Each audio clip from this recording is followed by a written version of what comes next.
PSC Malayalam ചാനലിലേക്ക് എല്ലാവർക്കും സ്വാഗതം.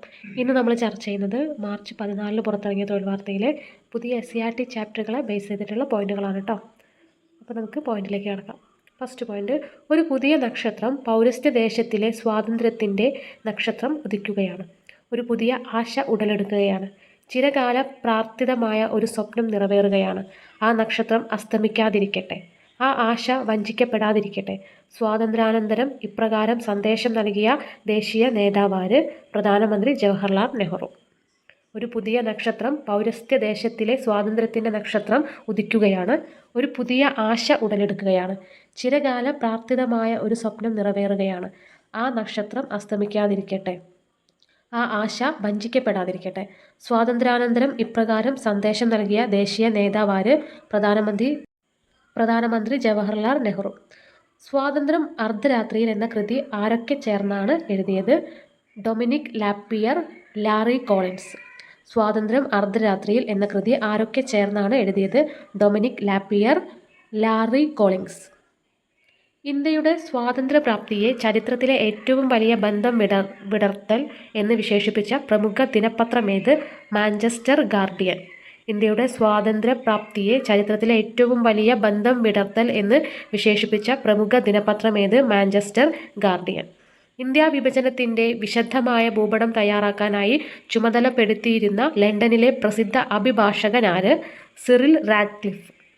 ഇന്ത്യ വിഭജനത്തിൻ്റെ വിശദമായ ഭൂപടം തയ്യാറാക്കാനായി ചുമതലപ്പെടുത്തിയിരുന്ന ലണ്ടനിലെ പ്രസിദ്ധ അഭിഭാഷകനാര്?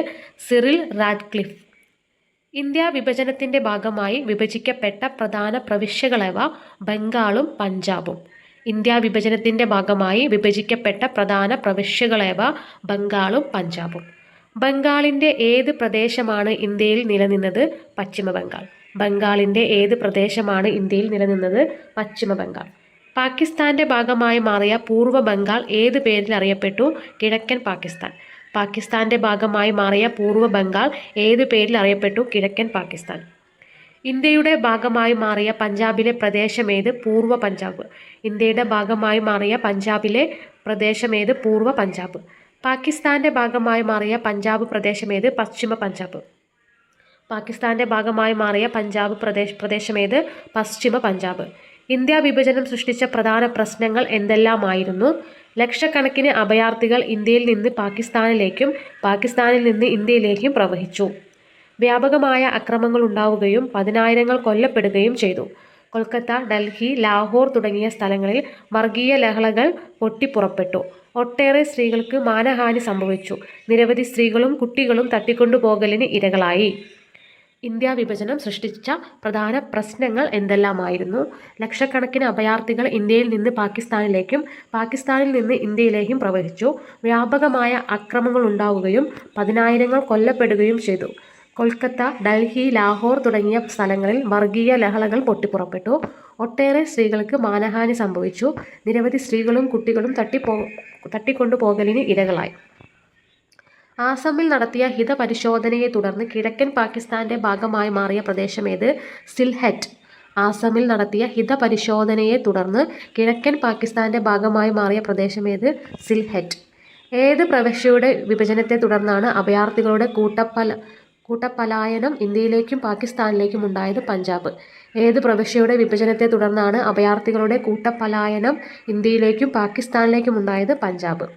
ബംഗാൾ പ്രവിശ്യ വിഭജിക്കപ്പെട്ടെങ്കിലും പഞ്ചാബിൽ ഉണ്ടായ പോലുള്ള കൂട്ടപ്പലായനം അവിടെ ഉണ്ടാകാത്തതിന് കാരണങ്ങളേവ? ഒന്നാമത്തെ കാരണം 1905 ബംഗാൾ വിഭജനത്തിനെതിരായ മുന്നേറ്റത്തിലൂടെ വളർന്ന മതനിരപേക്ഷതയിലൂന്നിയ ദേശീയത. രണ്ടാമത്തെ കാരണം ബംഗാൾ ജനതയുടെ ഭാഷാപരമായ ഐക്യം. മൂന്നാമത്തെ കാരണമായിട്ട് പറയുന്നത് ബ്രഹ്മപുത്ര നദിയും അവയുടെ പോഷക നദികളും ഇരു രാജ്യങ്ങളിലേക്കുമുള്ള പെട്ടെന്നുള്ള പലായനത്തിന് വിഘാതമായത്. ഓക്കെ, അപ്പോൾ ബംഗാൾ പ്രവിശ്യ വിഭജിക്കപ്പെട്ടെങ്കിലും പഞ്ചാബിൽ ഉണ്ടായ പോലുള്ള കൂട്ടപ്പലായനം അവിടെ ഉണ്ടാകാത്തതിന് കാരണങ്ങളേവ? 1905 ബംഗാൾ വിഭജനത്തിനെതിരായ മുന്നേറ്റത്തിലൂടെ വളർന്ന മതനിരപേക്ഷതയിലൂന്നിയ ദേശീയതയാണ് ഒന്നാമത്തെ കാരണം. രണ്ടാമത്തെ കാരണം ബംഗാൾ ജനതയുടെ ഭാഷാപരമായ ഐക്യമാണ് രണ്ടാമത്തെ കാരണം. മൂന്നാമത്തെ കാരണം ബ്രഹ്മപുത്ര നദിയും അവയുടെ പോഷക നദികളും ഇരു രാജ്യങ്ങളിലേക്കുമുള്ള പെട്ടെന്നുള്ള പലായനത്തിന് വിഘാതമായത്. ഓക്കെ, 1947 മൗണ്ട് ബാറ്റൺ പദ്ധതി പഞ്ചാബിനെയും ബംഗാളിനെയും വിഭജിക്കുന്നതോടൊപ്പം ഏത് പ്രദേശത്ത് ഹിതപരിശോധന നടത്താനാണ് ശുപാർശ ചെയ്തത്? സിൽഹെറ്റ്. 1947 മൗണ്ട് ബാറ്റൺ പദ്ധതി പഞ്ചാബിനെയും ബംഗാളിനെയും വിഭജിക്കുന്നതോടൊപ്പം ഏത് പ്രദേശത്ത് ഹിതപരിശോധന നടത്താനാണ് ശുപാർശ ചെയ്തത്? സിൽഹെറ്റ്. ബ്രിട്ടീഷ് ഭരണകാലത്ത് ഏത് പ്രവിശ്യയുടെ ഭാഗമായിരുന്നു സിൽഹെറ്റ്? ആസാം. ബ്രിട്ടീഷ് ഭരണകാലത്ത് ഏത് പ്രവിശ്യയുടെ ഭാഗമായിരുന്നു സിൽഹെറ്റ്? ആസാം. ഹിതപരിശോധനയുടെ ഫലമായി സിൽഹെറ്റിലെ ഭൂരിഭാഗം പ്രദേശങ്ങളും കിഴക്കൻ പാകിസ്ഥാനിൽ ചേരുന്നതിന് അനുകൂലമായ നിലപാടെടുത്തപ്പോഴും ആസാം പ്രവിശ്യയുടെ ഭാഗമായി ഇന്ത്യയോടൊപ്പം നിലകൊണ്ട സിൽഹെറ്റിലെ പ്രദേശമേത്? കരിംഗഞ്ച്. ഓക്കെ, അപ്പോൾ ഹിതപരിശോധനയുടെ ഫലമായി സിൽഹെറ്റിലെ ഭൂരിഭാഗം പ്രദേശങ്ങളും കിഴക്കൻ പാകിസ്ഥാനിൽ ചേരുന്നതിന് അനുകൂലമായ നിലപാടെടുത്തപ്പോഴും ആസാം പ്രവിശ്യയുടെ ഭാഗമായി ഇന്ത്യയോടൊപ്പം നിലകൊണ്ട സിൽഹെറ്റിലെ പ്രദേശമേത്? കരിംഗഞ്ച്. മുൻപ് ഇന്ത്യ സന്ദർശിക്കുകയോ ഇന്ത്യയുടെ ഭൂമിശാസ്ത്രപരമായ സവിശേഷതകൾ മനസ്സിലാക്കുകയോ ചെയ്യാതെ വെറും 5 ആഴ്ച കൊണ്ട് സിറിൽ റാഡ്ക്ലിഫ് തയ്യാറാക്കിയ ഇന്ത്യ പാക് അതിർത്തി രേഖ ഏത്? റാഡ്ക്ലിഫ് രേഖ. മുൻപ് ഇന്ത്യ സന്ദർശിക്കുകയോ ഇന്ത്യയുടെ ഭൂമിശാസ്ത്രപരമായ സവിശേഷതകൾ മനസ്സിലാക്കുകയോ ചെയ്യാതെ വെറും 5 ആഴ്ച കൊണ്ട് സിറിൽ റാഡ്ക്ലിഫ് തയ്യാറാക്കിയ ഇന്ത്യ പാക് അതിർത്തി രേഖ ഏത്? റാഡ്ക്ലിഫ് രേഖ. ഇന്ത്യ വിഭജന കാലത്തെ ദുരിതങ്ങളുടെ പശ്ചാത്തലത്തിൽ മൗനത്തിൻ്റെ മറുപുറം എന്ന പുസ്തകം എഴുതിയതാര്? ഉർവശി ബുട്ടാലിയ. ഇന്ത്യ വിഭജന കാലത്തെ ദുരിതങ്ങളുടെ പശ്ചാത്തലത്തിൽ മൗനത്തിൻ്റെ മറുപുറം എന്ന പുസ്തകം എഴുതിയതാര്? ഉർവശി ബുട്ടാലിയ. നമ്മുടെ ജീവിതത്തിൽ നിന്ന് പ്രകാശം മാഞ്ഞു പോയിരിക്കുന്നു. എവിടെയും ഇരുട്ടാണ്. പ്രകാശം പൊലിഞ്ഞെന്നാണോ ഞാൻ പറഞ്ഞത്? എനിക്ക് തെറ്റുപറ്റി. പ്രകാശിച്ചിരുന്നത് ഒരു സാധാരണ ദീപമായിരുന്നില്ല. 1000 വർഷങ്ങൾക്കു ശേഷവും അതിവിടെ പ്രകാശം ചൊരിയും. നൂറ്റാണ്ടുകളിലൂടെ 1000 ഹൃദയങ്ങൾക്കത് ആശ്വാസം പകർന്നു കൊണ്ടിരിക്കും. ആരുടെ രക്തസാക്ഷിത്വം അറിയിച്ചുകൊണ്ടാണ് പ്രധാനമന്ത്രി ജവഹർലാൽ നെഹ്റു ഇപ്രകാരം പ്രസംഗിച്ചത്? മഹാത്മാഗാന്ധിയുടെ. നമ്മുടെ ജീവിതത്തിൽ നിന്ന് പ്രകാശം മാഞ്ഞു പോയിരിക്കുന്നു. എവിടെയും ഇരുട്ടാണ്. പ്രകാശം പൊലിഞ്ഞെന്നാണോ ഞാൻ പറഞ്ഞത്? എനിക്ക് തെറ്റുപറ്റി. പ്രകാശിച്ചിരുന്നത് ഒരു സാധാരണ ദീപമായിരുന്നില്ല. 1000 വർഷങ്ങൾക്കു ശേഷവും അതിവിടെ പ്രകാശം ചൊരിയും. നൂറ്റാണ്ടുകളിലൂടെ 1000 ഹൃദയങ്ങൾക്ക് അത് ആശ്വാസം പകർന്നുകൊണ്ടിരിക്കും. ആരുടെ രക്തസാക്ഷിത്വം അറിയിച്ചുകൊണ്ടാണ് പ്രധാനമന്ത്രി ജവഹർലാൽ നെഹ്റു ഇപ്രകാരം പ്രസംഗിച്ചത്? മഹാത്മാഗാന്ധിയുടെ.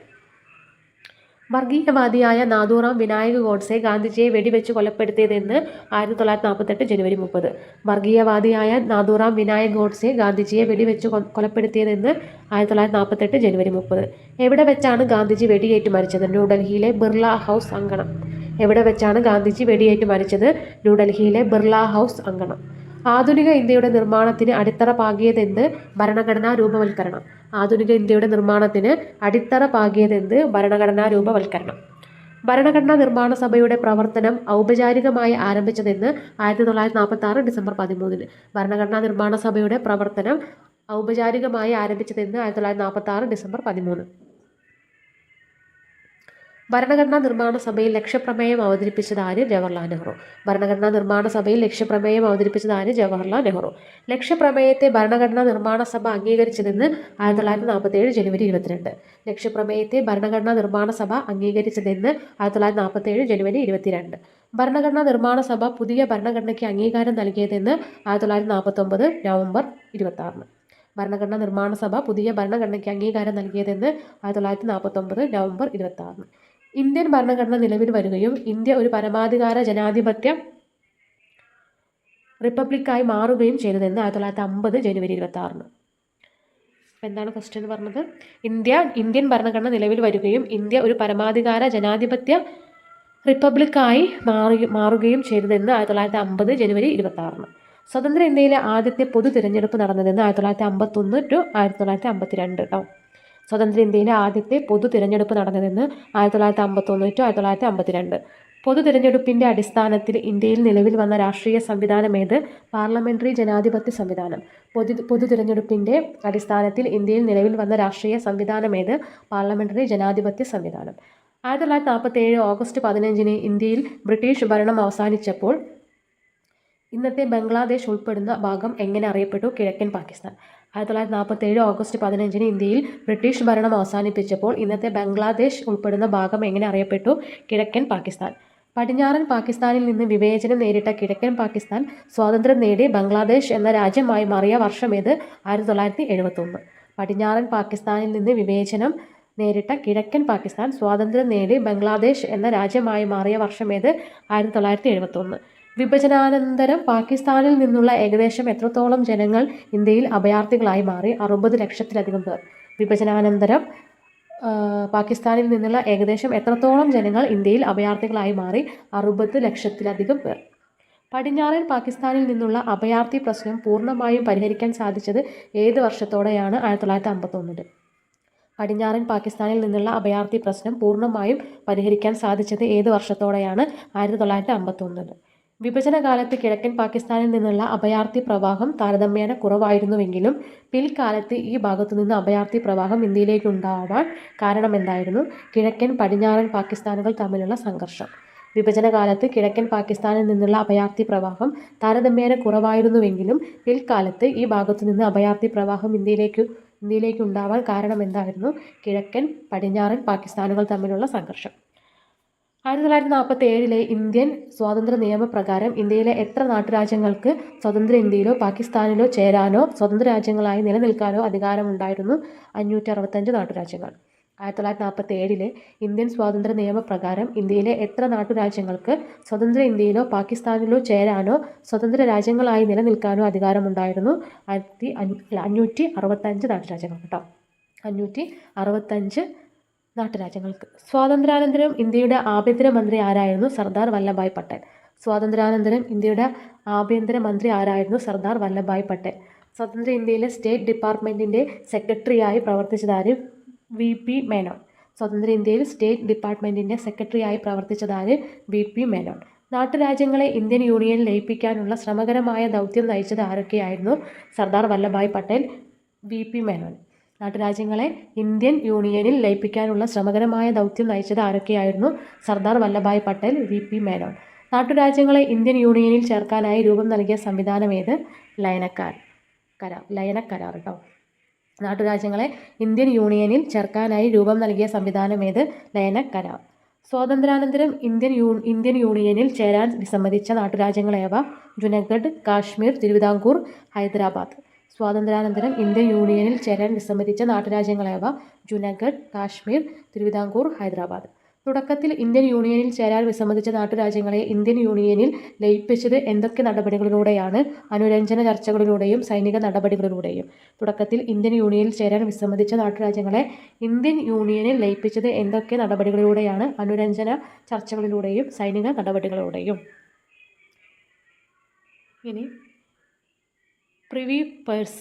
എന്താണ് പ്രിവി പേഴ്സ് എന്നുള്ളത് നോക്കാം. ഇന്ത്യൻ യൂണിയനിൽ ചേർക്കപ്പെട്ട നാട്ടുരാജ്യങ്ങളിലെ ഭരണാധികാരികൾക്ക് അനുവദിച്ച പ്രത്യേക ആനുകൂല്യം എന്തായിരുന്നു? Privy purse. ഇന്ത്യൻ യൂണിയനിൽ ചേർക്കപ്പെട്ട നാട്ടുരാജ്യങ്ങളിലെ ഭരണാധികാരികൾക്ക് അനുവദിച്ച പ്രത്യേക ആനുകൂല്യം എന്തായിരുന്നു? Privy purse. ഇന്ത്യൻ യൂണിയൻ ലയിപ്പിക്കപ്പെട്ടതോടെ നാട്ടുരാജ്യങ്ങളിലെ രാജാക്കന്മാർക്ക് അധികാരവും വരുമാനവും നഷ്ടപ്പെട്ടു. ഇത് പരിഹരിക്കാനായി നാട്ടുരാജ്യങ്ങളിലെ ഭരണകുടുംബങ്ങൾക്ക് സർക്കാർ സാമ്പത്തിക സഹായമായി നിശ്ചിത തുക നൽകിയത് എങ്ങനെ അറിയപ്പെട്ടു? Privy purse. അപ്പോൾ ഇന്ത്യൻ യൂണിയൻ ലയിപ്പിക്കപ്പെട്ടതോടെ നാട്ടുരാജ്യങ്ങളിലെ രാജാക്കന്മാർക്ക് അധികാരവും വരുമാനവും നഷ്ടപ്പെട്ടു. ഇത് പരിഹരിക്കാനായിട്ട് നാട്ടുരാജ്യങ്ങളിലെ ഭരണകുടുംബങ്ങൾക്ക് സർക്കാർ സാമ്പത്തിക സഹായമായി നിശ്ചിത തുക നൽകിയതാണ് പ്രിവി പേഴ്സ് എന്ന് അറിയപ്പെട്ടത്. ഏത് ഭരണഘടനാ ഭേദഗതിയിലൂടെയാണ് പ്രിവി പേഴ്സ് നിർത്തലാക്കിയത്? 26-ാം ഭേദഗതിയിലൂടെ. ഏത് ഭരണഘടനാ ഭേദഗതിയിലൂടെയാണ് പ്രിവി പേഴ്സ് നിർത്തലാക്കിയത്? 26-ാം ഭേദഗതിയിലൂടെ. 1971 ഏത് പ്രധാനമന്ത്രിയുടെ കാലത്താണ് പ്രിവി പേഴ്സ് നിർത്തലാക്കിയത്? ഇന്ദിരാഗാന്ധിയുടെ. 1971 ഏത് പ്രധാനമന്ത്രിയുടെ കാലത്താണ് പ്രിവി പേഴ്സ് നിർത്തലാക്കിയത്? ഇന്ദിരാഗാന്ധിയുടെ. സ്വതന്ത്ര ഇന്ത്യ നേരിട്ട പ്രധാന വെല്ലുവിളികൾ. അപ്പോൾ സ്വതന്ത്ര ഇന്ത്യ നേരിട്ട പ്രധാന വെല്ലുവിളികൾ ഏതൊക്കെയാണെന്നുള്ളതാണ് പറയുന്നത്. അഭയാർത്ഥികളുടെ പുനരധിവാസം, നാട്ടുരാജ്യങ്ങളുടെ സംയോജനം, പോർച്ചുഗീസ് ഫ്രഞ്ച് അധീന പ്രദേശങ്ങളുടെ കൂട്ടിച്ചേർക്കൽ, ഭാഷാടിസ്ഥാനത്തിലുള്ള സംസ്ഥാനങ്ങളുടെ പുനഃസംഘടന, ഇന്ത്യൻ സമ്പദ്ഘടന ശക്തിപ്പെടുത്തൽ, സ്വതന്ത്രമായ ഒരു വിദേശ നയം രൂപപ്പെടുത്തൽ. അപ്പോൾ സ്വതന്ത്ര ഇന്ത്യ നേരിട്ട പ്രധാന വെല്ലുവിളികൾ ഏതൊക്കെയാണ്? അഭയാർത്ഥികളുടെ പുനരധിവാസം, നാട്ടുരാജ്യങ്ങളുടെ സംയോജനം, പോർച്ചുഗീസ് ഫ്രഞ്ച് അധീന പ്രദേശങ്ങളുടെ കൂട്ടിച്ചേർക്കൽ, ഭാഷാടിസ്ഥാനത്തിലുള്ള സംസ്ഥാനങ്ങളുടെ പുനഃസംഘടന, ഇന്ത്യൻ സമ്പദ്ഘടന ശക്തിപ്പെടുത്തൽ, സ്വതന്ത്രമായ ഒരു വിദേശ നയം രൂപപ്പെടുത്തൽ. അപ്പോൾ ഇത്രയും പോയിന്റുകളാണ് ഇന്നത്തെ വീഡിയോയിൽ നമ്മൾ ഉൾപ്പെടുത്തിയിട്ടുള്ളത്.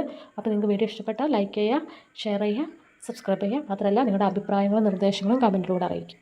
താങ്ക്